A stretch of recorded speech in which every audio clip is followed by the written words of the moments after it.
Welcome to ECN Trade Daily Video. Before we begin, it should be noted that any advice is of a general nature only and that your personal circumstances have not been taken into consideration. Hello everyone, my name is Rob Clayton and thank you for joining me.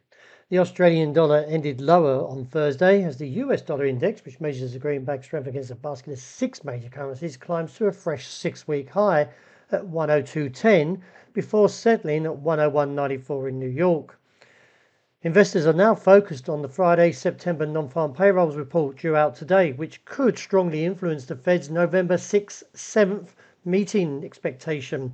Given the recent data, traders have adjusted their forecasts, now mainly expecting a 0.25 percentage point rate cut. Non-farm employment change is forecasted to increase to 148,000 jobs added from the previous month of 142, with the unemployment rate expected to remain steady at 4.2%. Looking at the technicals, with the given weakness that we can see in the Australian dollar, may actually see a further play to the downside and look towards a region of 68.35 minor and a base holding around 67.90.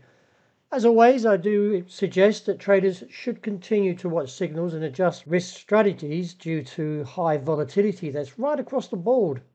But given that, the market is likely to stage a bounce from 67.90 and look back towards the region of 69 to possibly 70 cents and reassess from there.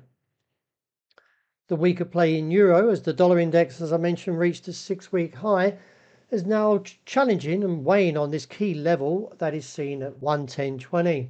A break here. Do take note that the market may see stop losses and fall towards the region of 109.40.55 and reassess from there. But if this level does hold at 110.20 and we find weakness does return back to the US dollar, then a bounce should see a correction back to that topside level of 112.15 and reassess.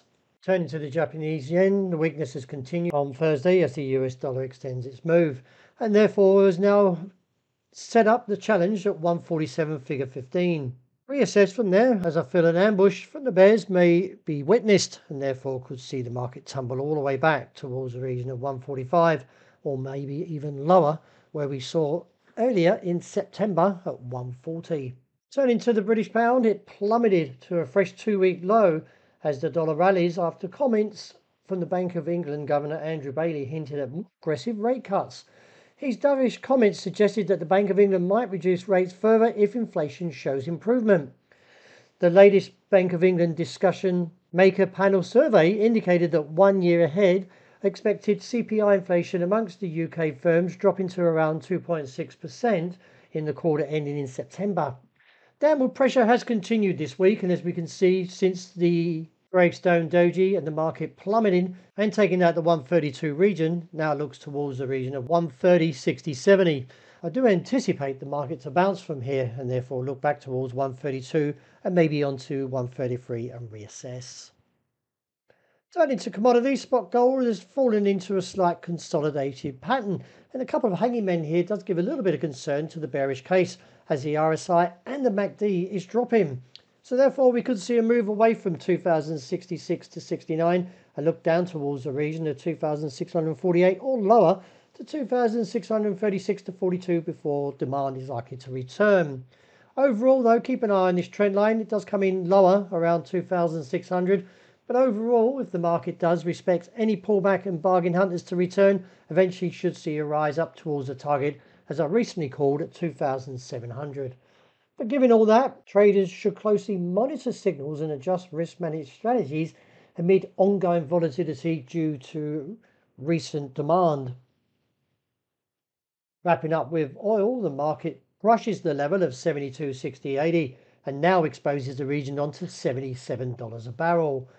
I feel that the market, since posting that large engulfing bullish outside range day, we could see this pattern strengthen further.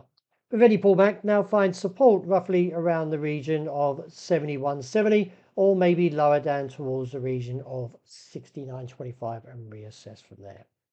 Well, that's a wrap. Thank you for joining me. And as always, look out for the intraday report, and I hope you enjoy the great start to the new weekend.